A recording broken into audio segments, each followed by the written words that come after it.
जेड़े बड़ विपद रे पड़िछन्ती आज्ञा जेड़े बड़ रोग आपनकु होईछि जेते कोर्ट कचेरी के जाउछन्ती हारी जाउछन्ती बेपार वाणिज्य करिछन्ती आज्ञा बेपार वाणिज्यरू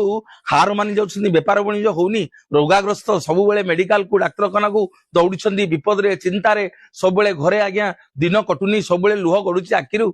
आज सुंदर उपाय टिए कहिबी मो महाप्रभु जगन्नाथंकु हाथ जोड़ी के प्रत्येक दिन जेते बेले आपनकु समय मिलिबो आज्ञा दिन राति जगन्नाथंकु एई मंत्रटी जप करिवे कोन ना नीलाचल निवासाय नित्याय परमात्मने बलभद्र सुभद्राभ्यां जगन्नाथायते नमो नमो आउ थरे कहूची नीलाचल निवासाय नित्याय परमात्मने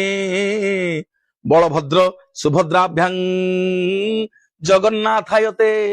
नमो नमो हे नीलाचलवासी हे कांपिल्यवासिनी सुभद्रे हे बलभद्र बड़ ठाकुर हे चक्रराज सुदर्शन विपद रे पड़ी दुख